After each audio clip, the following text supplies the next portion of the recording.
Olá pessoal, tudo bem? Eu sou André Tesser e você está no nosso canal Dialogando Direito. Hoje a gente vai conversar sobre um tema bastante polêmico, bastante controvertido, um tema sobre o qual os professores de direito, especialmente os professores de processo civil, às vezes têm opiniões bastante divergentes, mas é um tema super importante para quem quer compreender o sistema judiciário brasileiro, o sistema judicial brasileiro hoje, que é justamente uma discussão que se pode fazer a partir de uma decisão recente aí do nosso STJ, do Superior Tribunal de Justiça, que é sobre quando uma decisão de uma corte superior deve ser obrigatoriamente seguida por todas as instâncias inferiores, né?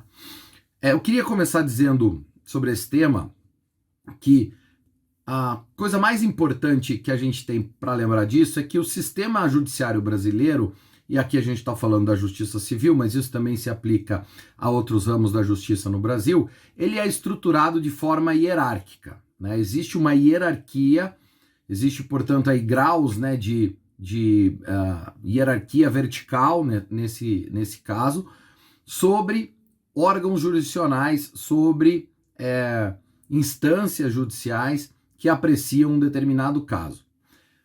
Normalmente, né, então a gente tem aí a primeira instância, os juízes de primeiro grau, a gente tem uma segunda instância formada aí pelos tribunais de justiça e pelos tribunais regionais federais, depende aí se a gente está falando de justiça estadual ou de justiça federal, e a gente tem duas cortes superiores. A gente tem uma corte superior que visa dar tratamento uniforme à legislação federal, que é o Superior Tribunal de Justiça, o STJ, e a gente tem uma outra corte superior, uma outra corte suprema aí, na verdade, que visa dar uma interpretação uniforme, uma aplicação unitária, vamos dizer assim, do direito constitucional, das normas constitucionais, que é o STF, o Supremo Tribunal Federal.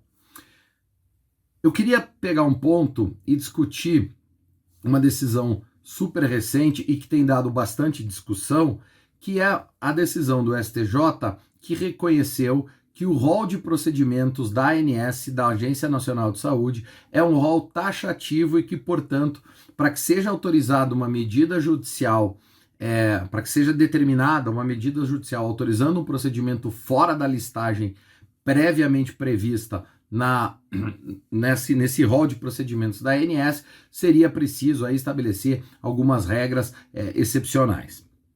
Veja, eu não quero entrar no mérito da decisão, eu não vou entrar aqui na discussão sobre se a decisão do STJ ao dizer que o rol da ANS é taxativo está correta ou não. Não vou entrar nessa discussão.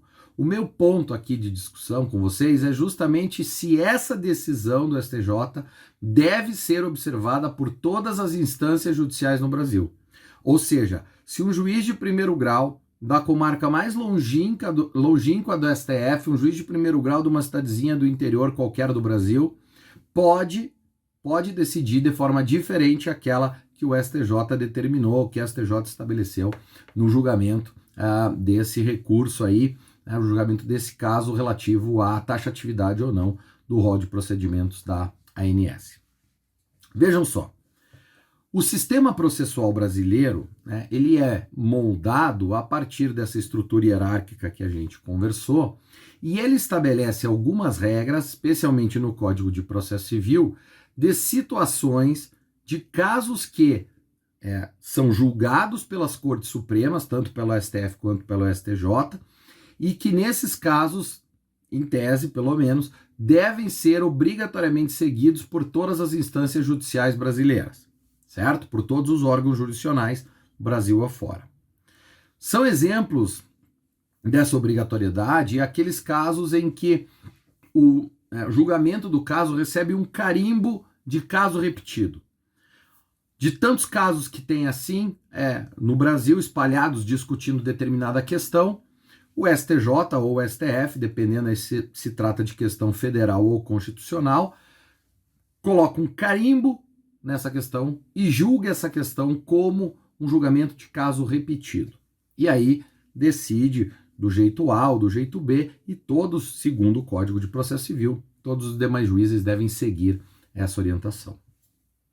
Pois bem, no âmbito do STJ, o julgamento desses casos repetidos, seja na forma de um recurso especial repetitivo, seja na forma de um incidente de resolução de demandas repetitivas, qualquer um desses dois casos, o julgamento é feito ou pela sessão, que é a reunião das turmas do STJ de determinada competência, ou até pela corte especial do STJ, depende aí um pouco cada caso, né?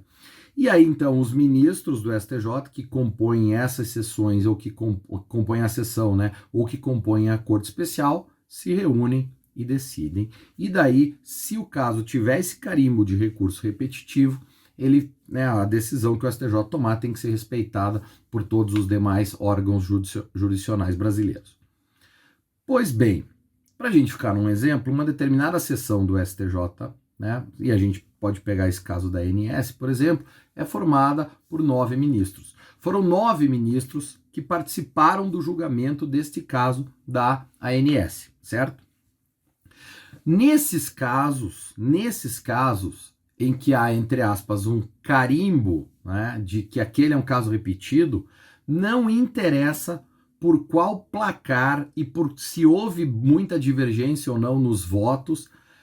Quando o STJ resolve decidir desta forma com este carimbo de recurso repetitivo, não interessa o placar que foi, não interessa como foram as discussões, diz o sistema processual brasileiro que a decisão deve ser seguida. Porém, neste caso específico do rol de procedimentos da ANS, não houve pelo STJ este carimbo de recurso repetido. Até porque, e isso é bastante curioso, o julgamento se deu no âmbito de 2 recursos chamados embargos de divergência, que são julgados, que são instrumentos recursais que permitem que o próprio tribunal solucione conflitos, solucione entendimentos divergentes no âmbito de seus órgãos internos. Os embargos de divergência servem aí na estrutura processual para que o próprio tribunal solucione as suas divergências internas. E neste caso específico do rol de procedimentos da ANS, prevaleceu o voto do ministro relator, que foi acompanhado por outros 5 ministros, ao passo em que outros 3 ministros votaram em sentido contrário. Então vejam que neste caso nós tivemos aí uma posição bastante relevante da corte. 6 ministros entenderam de um jeito e 3 de outro. Ou seja, o dobro de ministros votantes entendeu que o rol de procedimentos da ANS seria taxativo. 6 contra 3. Porém, como não há este carimbo de recurso repetido, não existe nenhuma regra específica do Código de Processo Civil, assim, taxativa, dizendo que esse rol, que essa decisão tem que ser obrigatoriamente seguida por todas as instâncias.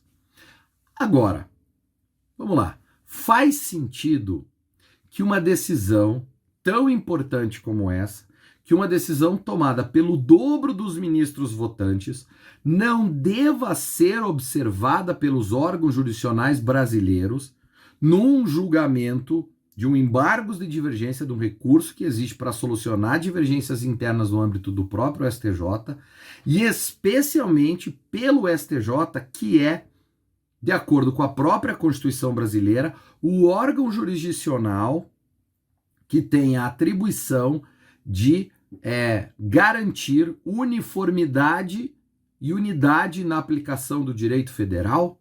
Faz sentido que essa decisão não seja obrigatoriamente observada por todas as outras instâncias, por todos os outros órgãos jurisdicionais do Brasil, só porque não havia o carimbo de recurso repetido? Pois é, não faz sentido nenhum. Até porque, quando a gente estuda um pouquinho mais e a gente olha para aquilo que alguns doutrinadores brasileiros defendem há bastante tempo, de que o Brasil precisa ter um sistema de respeito aos precedentes, há de fato entendimentos da Corte Superior para que a gente possa ter previsibilidade, para que a gente possa ter segurança jurídica, para que a gente possa ter igualdade material no processo. Quando a gente estuda essa teoria, você chegará à conclusão de que, neste caso, há de fato um entendimento bem marcante da Corte, que deveria ser seguido por todos os órgãos ou instâncias inferiores, independentemente de ter o carimbo ou não de um recurso repetido. Repito, Quero terminar o vídeo dizendo, não estou discutindo o mérito da decisão, se está certo dizer que o rol da ANS tem que ser taxativo ou não. Isso é uma outra discussão. Eu estou dizendo que se o Brasil quer ter um sistema judicial que seja seguro, previsível, efetivo, que promova igualdade material, esta é uma decisão da forma como foi tomada, o dobro de ministros votantes entendeu desse jeito, em que parece que está clara a posição do STJ e, portanto, todas as instâncias inferiores deveriam seguir. Tá certo? Bom, de uma forma bem objetiva, era tudo isso que eu queria trazer para vocês, ou era só isso que eu queria trazer para vocês. Não esqueçam de se inscrever no canal, de apertar o sininho aqui, né, compartilhar, enfim, comentar, para a gente continuar aqui dialogando direito. Valeu? Obrigado, pessoal!